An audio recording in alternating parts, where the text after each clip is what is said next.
Boa noite. A responsabilidade de fazer uma palestra magna, né, Teodomiro e Elza, é muito grande. Então, eu vou ficar com uma notinha aqui para fazer a minha exposição. Normalmente, eu não faço notas nem faço slide, porque eu acho que o freestyle funciona melhor. E, às vezes, eu vou falar alguma coisa que eu não tinha imaginado que eu ia falar. E, às vezes, dá bom, né, como se diz aí. Mas, como a apresentação, em tese, é magna, eu acho que ter um compromisso com o conteúdo mínimo que eu pretendo abordar aqui, e o assunto é muito importante. Então, antes de mais nada, eu quero cumprimentar a pessoa do Teodomiro, toda essa iniciativa do CODESE. O Teodomiro tem uma história com a cidade de Belo Horizonte, com a região metropolitana como um todo, que é algo admirável, de uma abnegação que a gente não reconhece em outras figuras da nossa sociedade. E parabéns, Teodomiro, pela instituição do CODESE. Eu sei que isso é uma luta sua, que aglutinou outras pessoas que sonharam esse sonho junto com você, e eu espero e desejo com muita sinceridade e profundidade que seja uma experiência que renda frutos para os nossos filhos, netos, bisnetos, e que a cidade continue a ser cada vez melhor e que atinja todos esses objetivos que a Marilena, e supere esses objetivos que a Marilena trouxe, mesmo sem ter lido o plano, né, ou sem ter se fiado ao plano para construir esse caminho. Então, deixo aqui o meu registro de muito sucesso, muito êxito nessa caminhada, e conte conosco para acompanhar e apoiar vocês no que for possível. Parabéns.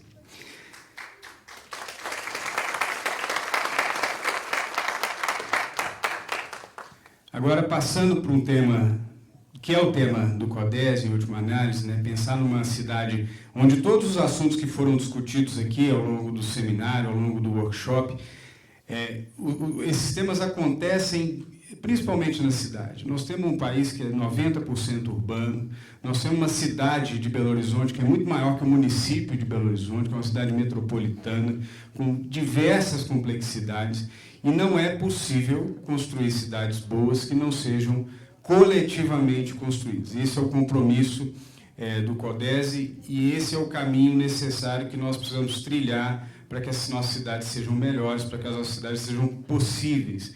Então, essa cidade possível, ela passa necessariamente por uma construção coletiva. E essa construção coletiva, ela tem um pouco do que eu aprendi na minha vida trabalhando com cidade, aqui em Belo Horizonte, em São Paulo, que toda vez que eu ia falar sobre cidade, todo mundo ficava chateado comigo por algum motivo.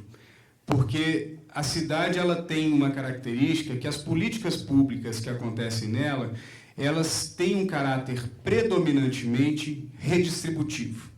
E eu vou dar um exemplo que é simples para todo mundo entender o que acontece. Por que todo mundo gosta de metrô? Por que todo mundo fala, ia ser muito bom se tivesse um metrô na cidade?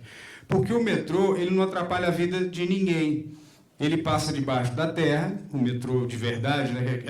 Tudo aqui em Belo Horizonte a gente chama de trem, menos o trem que a gente chama de metrô, né? Então, a grande diferença que existe do metrô para os outros modais, né, esses metrôs subterrâneos, é que ele não disputa espaço superficial com os outros modos de transporte. Então, todo mundo aplaude quando a iniciativa é o metrô. Agora, quando começa a se falar em ônibus, em faixa exclusiva, em pista exclusiva, em BRT, até no VLT, que é um bonde muito mais simpático, uma forma de locomoção muito mais simpática, ele acaba sacrificando o espaço viário que normalmente poderia estar sendo ocupado pelo carro. E a cidade, ela passa por processos dessa natureza 100% do tempo. Tudo que nós formos fazer na cidade, nós vamos estar tirando de alguém e entregando para outra pessoa. E por isso que a construção precisa ser coletiva, para que todo mundo que participa dessa mesa de negociação, e a cidade, os planos, os projetos, são a grande plataforma, são um grande processo. Eu sempre falo que plano e projeto não é plano e projeto. Eles são processos, ele tem uma natureza ambivalente. A cidade é um processo, ela precisa ser construída dessa maneira, justamente para que, ao fim e ao cabo, nós tomemos as decisões mais inteligentes, que não nos joguem para o buraco. Porque, às vezes, a decisão que nos interessa no curto prazo, ela que está sacrificando o bem-estar das futuras gerações. Então, a gente precisa ter muita generosidade para fazer esse debate e conseguir construir uma cidade verdadeiramente equilibrada e justa. Então, eu vou passar por alguns temas aqui, nessa breve apresentação, que são formas de enxergar a cidade, como a cidade tem sido vista pela academia, pelos pensadores que tratam desse assunto. Entender como esses processos, esses vetores que exercem poder sobre a cidade, como eles determinam a forma que a nossa cidade possui. Falar um pouquinho de governança urbana, trazendo aqui para o CODESE um pouco da discussão, e falar um pouco sobre democracia, e no final quero trazer algumas perspectivas. A democracia é um ponto muito fundamental para a gente pensar numa cidade bastante que beba desse processo de construção coletiva. E eu começo contando uma pequena historinha que eu tive quase 4 anos na Prefeitura de São Paulo, e um dos projetos que eu tive que tocar é decidir o futuro do Minhocão. O Minhocão é um viaduto que tem 3,4 quilômetros, que liga o centro da cidade de São Paulo à região oeste da cidade, a região da Água Branca, onde é que fica o estádio do Palmeiras, ali, o Allianz Arena. E já havia uma decisão que entrou no plano diretor da cidade que o Minhocão deveria ser desativado. Ele não ia funcionar como via veicular. Calma, gente. Ele não ia funcionar como via veicular mais. Ele ia funcionar ou como um parque público, ou ia ser demolido, assim como foi a Avenida Perimetral no projeto do Porto Maravilha do Rio de Janeiro, que abriu um espaço de fruição maravilhoso, que é justamente o Boulevard Olímpico, que foi construído ali. E na primeira reunião que eu tive com o saudoso prefeito Bruno Covas sobre esse assunto, eu tinha amadurecido muito essa questão do Minhocão na minha cabeça durante dias, e eu tinha que pensar, antes de propor um projeto, eu tinha que pensar como que a gente ia lidar com a celeuma que tinha se estabelecido, porque as pesquisas de opinião sobre o Minhocão revelavam que 1/3 da população queria que continuasse passando o carro para lá e para cá. Outro terço queria que ele fosse demolido, principalmente os moradores do entorno do Minhocão, porque aquele viaduto ali, assim como acontece na área da Lagoinha, aqui em Belo Horizonte, ele apodrece o tecido urbano de baixo, e isso gera uma externalidade negativa horrorosa, e a cidade fica suja, fica feia, fica poluída, e os carros passam a metros das janelas das pessoas. Então, era uma coisa insuportável. E o último terço desse inteiro da pesquisa de opinião queria que o Minhocão se tornasse um parque público, um parque como foi o Highline Park em Nova York. Então, qualquer decisão que você tomasse, você ia ter 2/3 da população contra. Eu cheguei nessa reunião sem saber, porque eu sabia que não tinha saída por um processo se a gente não radicalizasse a democracia. E eu, na minha ingenuidade, propus um plebiscito para o prefeito sobre o Minhocão. Nunca se deu uma gargalhada tão grande na Prefeitura de São Paulo quando eu acabei de fazer a proposta do plebiscito.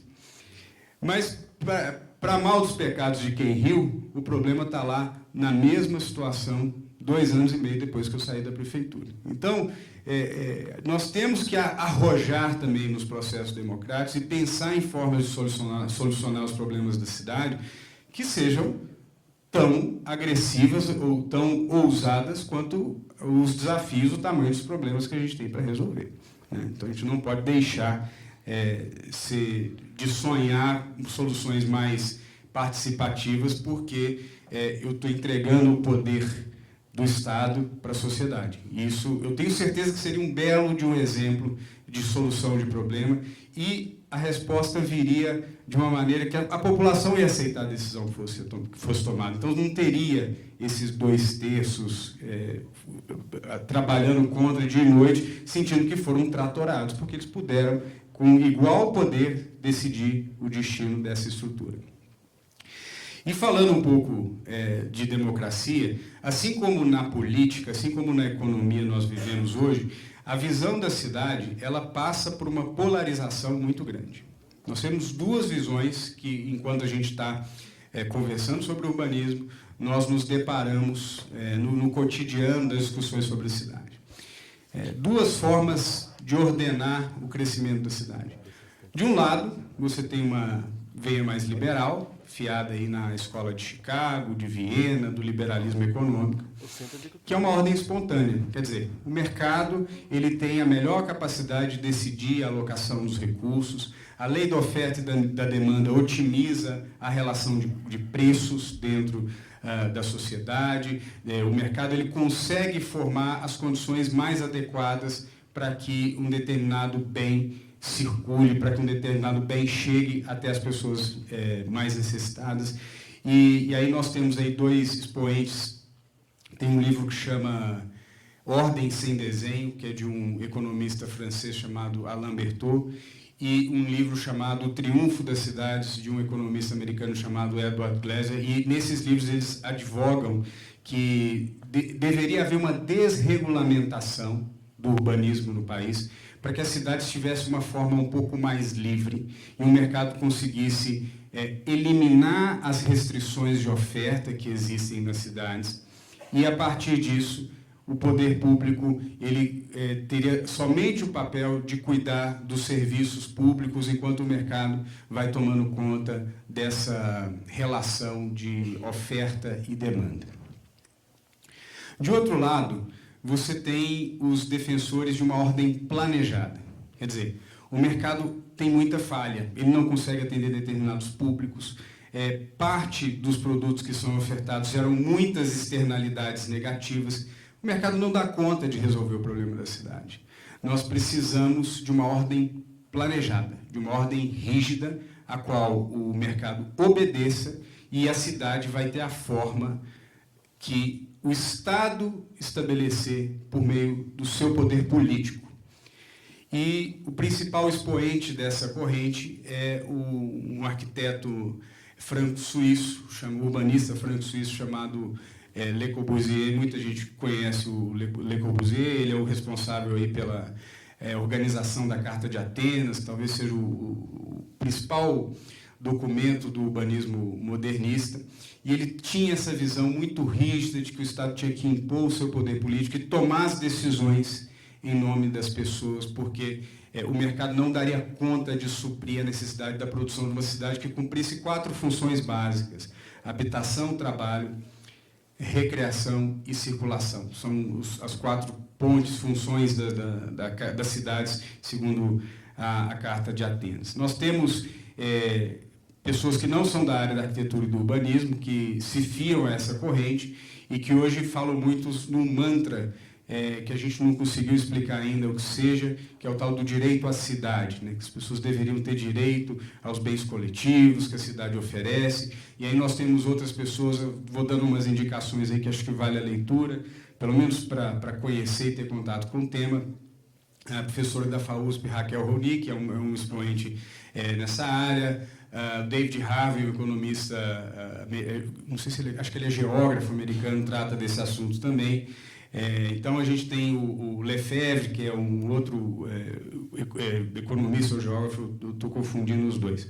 Mas o fato é que são pessoas que têm uma visão muito polarizada, né? E aí a gente sempre ficando com a dificuldade de ter que adotar ou um lado que vai para um extremo, de que o mercado deveria atuar completamente livre, e o outro de que o mercado deveria ser constrangido em todas as suas liberdades pelo Estado para exercer a sua atividade de construção dessa cidade, né? Então, a gente tem principalmente 3 forças, que são 3 vetores que vão dando esse amoldamento da forma urbana, que vão determinando a morfologia urbana. De um lado, o poder político, o Estado, que tem na terra a própria legitimidade da sua existência, porque ele precisa regular e decidir como vai se dar o desenvolvimento. Nós temos o poder econômico, que eu não gosto de usar nem sempre a expressão mercado, porque todos somos mercado, independente de sermos empresários ou consumidores. Faltam quantos minutos? 5 minutos, então vou correr. Então, nós temos o poder econômico, o poder político e o poder social. Pode seguir um pouquinho mais? Então, vou usar mais 8 minutos. Então, essas três forças, elas atuam no amoldamento da cidade. O poder econômico e o poder social, nós pensando não na sociedade civil organizada, como é o CODES, mas essa massa populacional a qual nós todos pertencemos e que nós vamos determinar a forma dessa cidade, querendo ou não. Se eu não tiver condição nenhuma de adquirir um apartamento, eu vou morar em algum lugar. A população em situação de rua não se diz morar, né? Não pode dizer que é uma forma de morar, mas é uma forma de... O poder social ele é insolapável, ele vai se estabelecer de uma forma ou de outra, seja se conectando ou não com o poder político ou com o poder econômico. Ele vai se estabelecer na cidade. Isso é inexorável.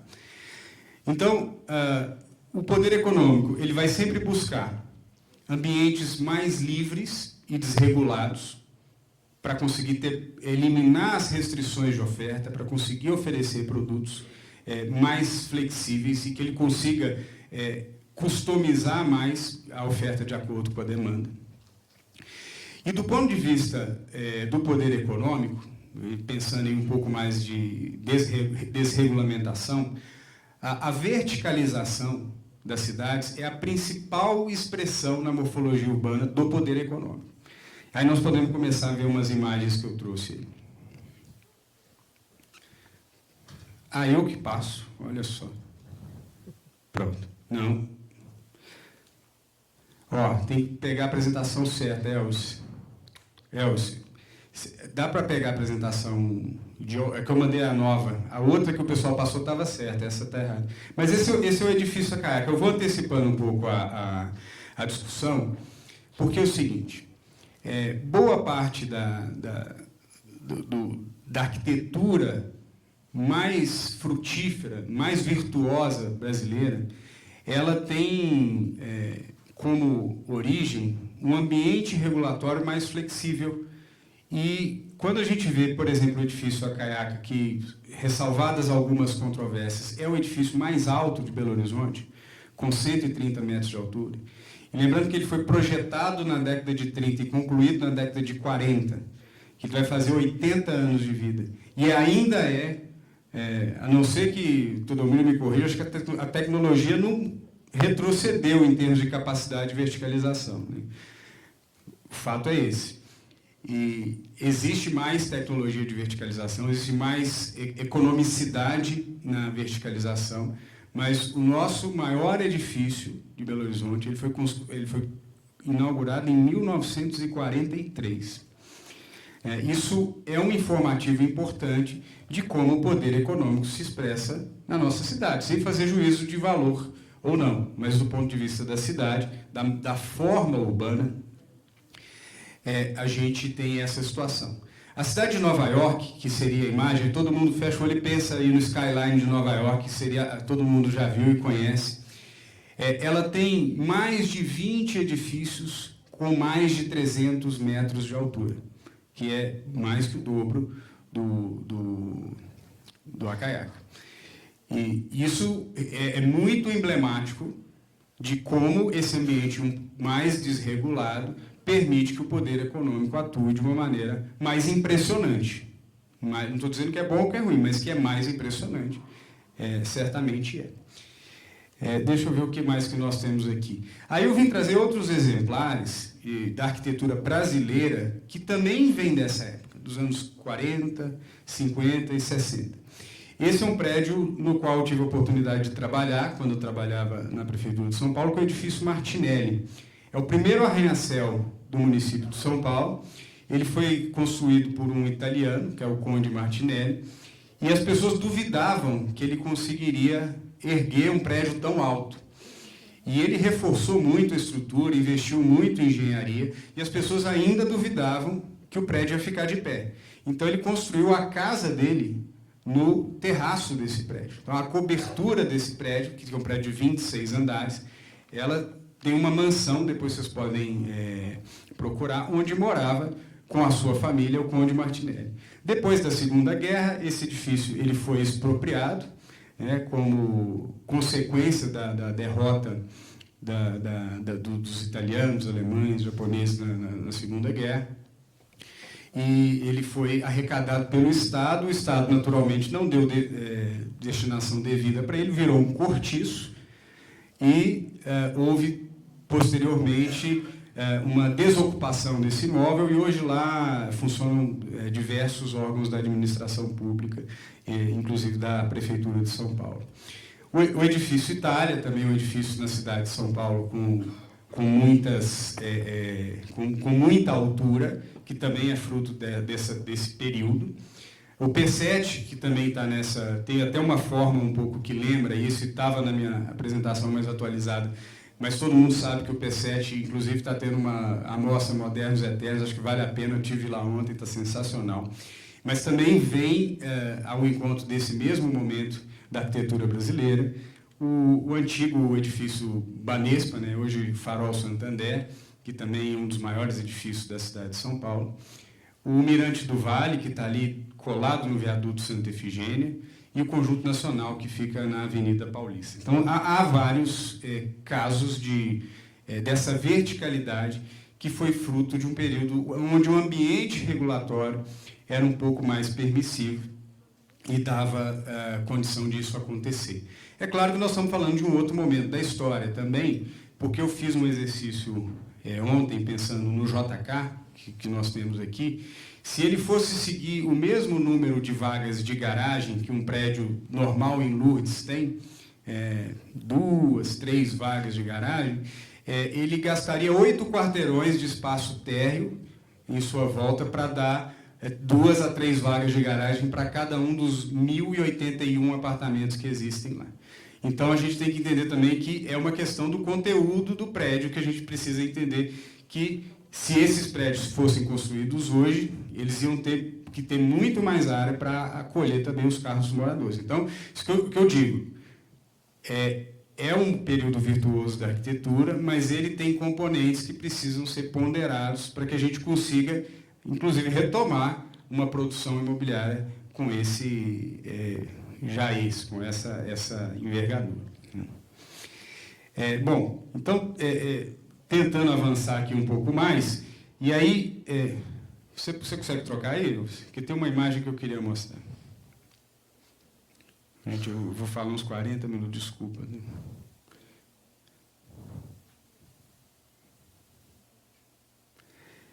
Um outro ponto, que deixa eu ver se vai ser esse.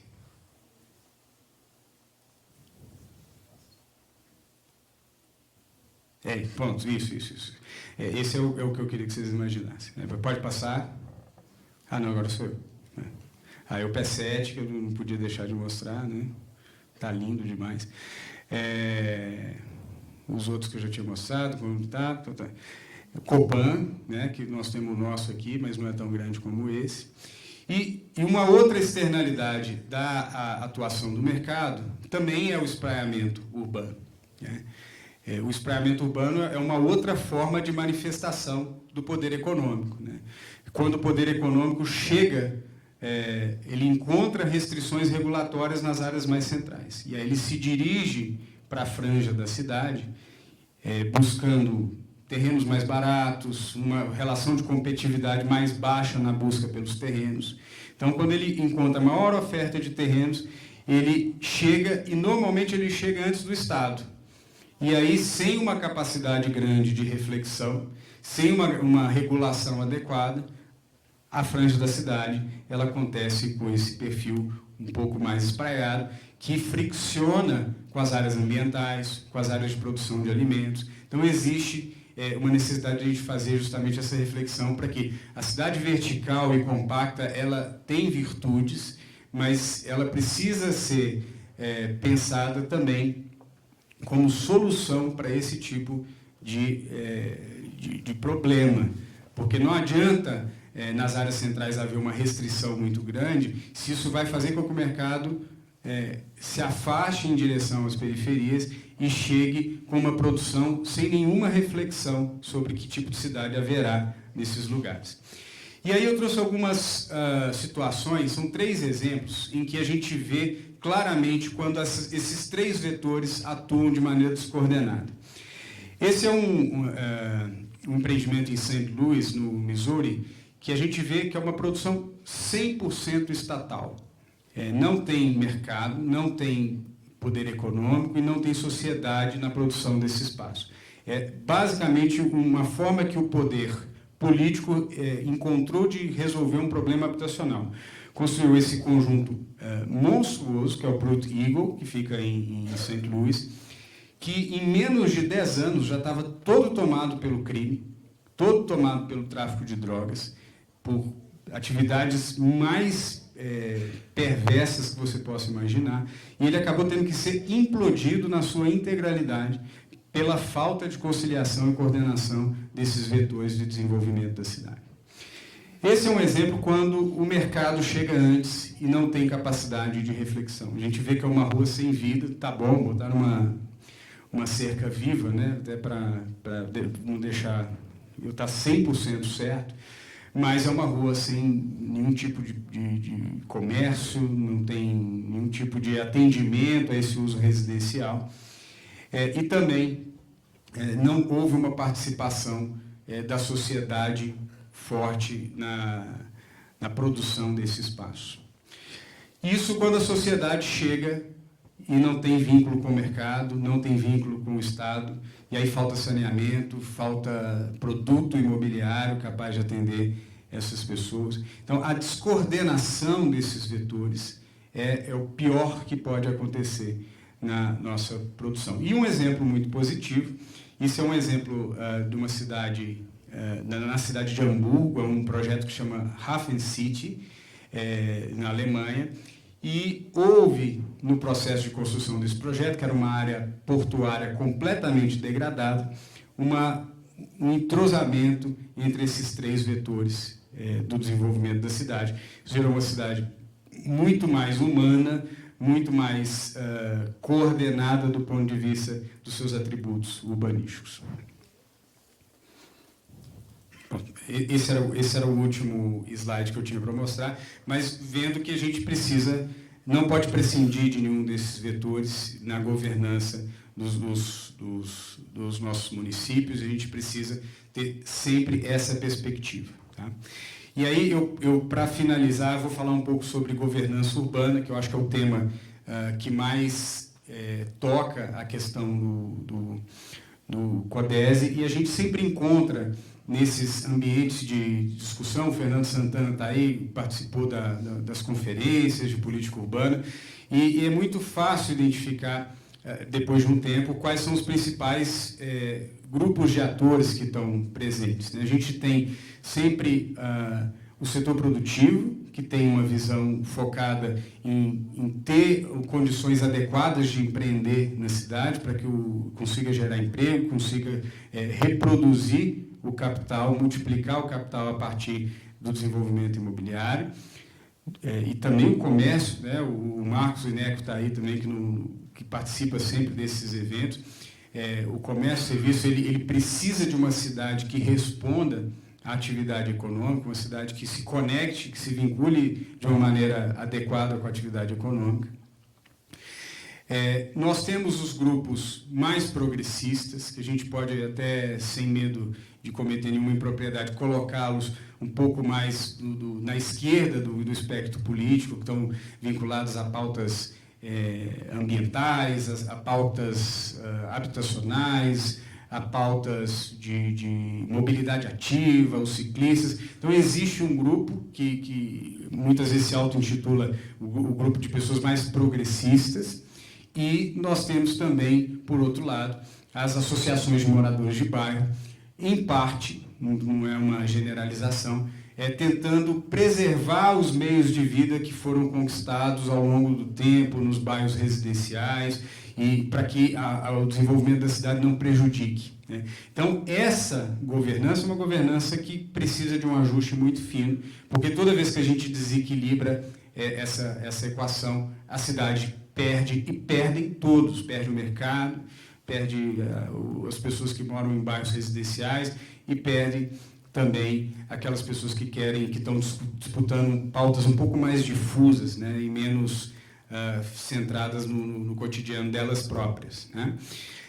E aí a gente chega numa situação que é como que a gente, num processo tão difícil e tão delicado, consegue produzir uma cidade que nos remonte àquela época que a gente conseguia produzir boa arquitetura, né? Então, o primeiro diagnóstico que eu faço é que é muito difícil fazer política urbana no Brasil, porque os processos são todos bifásicos. Então, a gente vai discutir um projeto para a cidade.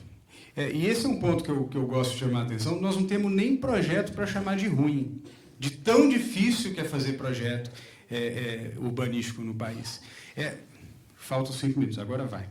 A gente não tem nem projeto para chamar de ruim, porque os projetos nem sequer saem do papel. Eles viram livro que vai para debaixo do computador da prefeitura para levantar um monitor.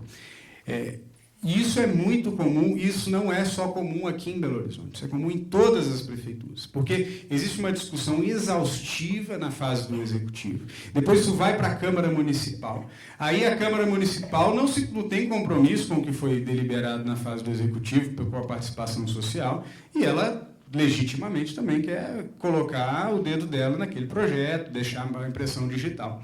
E isso gera conflitos que a gente não consegue arbitrar, porque as fases são praticamente incomunicáveis, né? Por isso que a gente precisa tanto da sociedade civil organizada fazendo essa transição, né? Conduzindo esse processo. Ou mudar a forma que a gente aprova os planos urbanísticos, porque eu acho que a maior dificuldade, o que gera mais descrédito para os projetos urbanos, e aí eu fiquei feliz que não é só em Belo Horizonte, são em todos os lugares, é justamente o fato de que não existe nenhuma previsibilidade de que aquele projeto vai ser aprovado. Não existe nenhuma expectativa de que aquilo vai virar alguma coisa de verdade. Quando você tem mecanismos tão complexos de governança, né?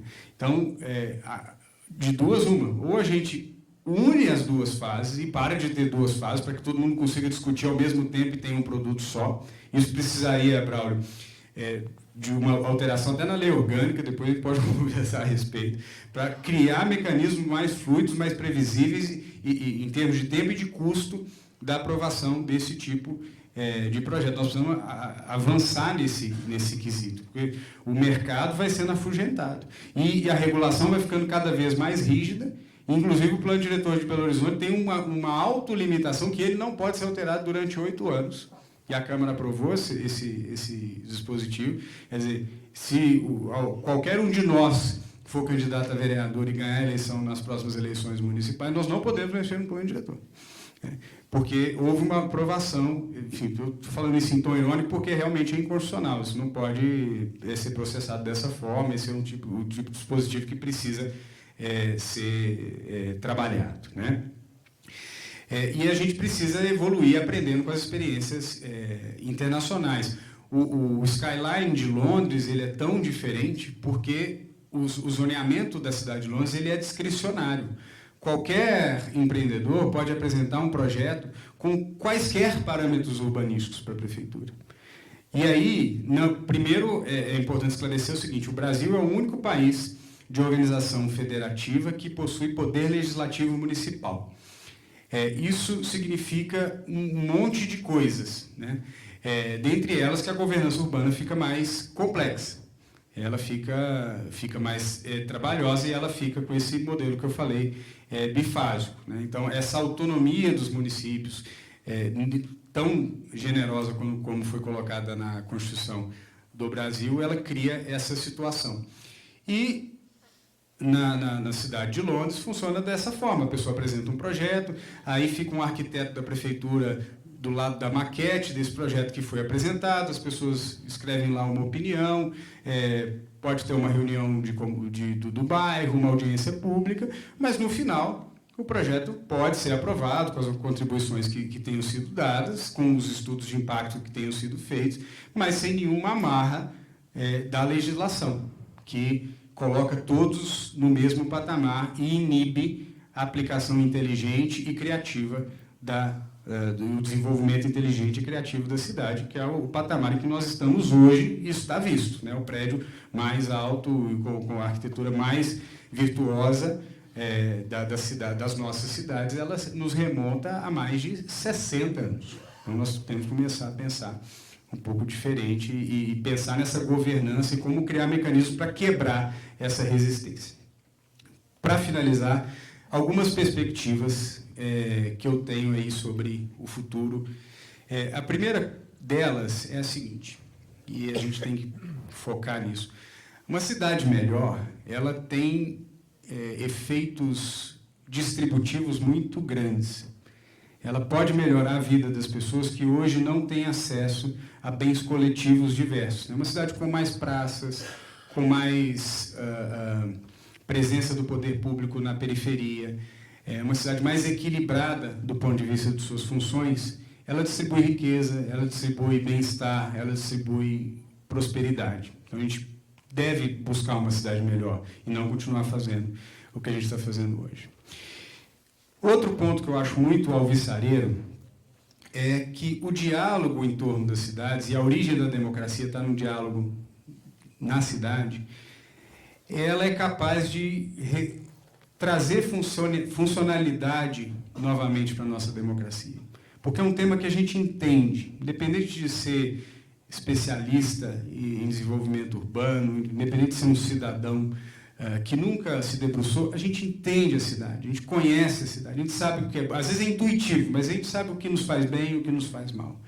Então, a funcionalidade da nossa democracia, ela passa pela ativação de ambientes como o CODESE, onde a gente consiga, com o repertório que cada um tiver, trazer a nossa perspectiva. Então, tem um potencial gigantesco de resgatar esse processo democrático que está tão conturbado ultimamente.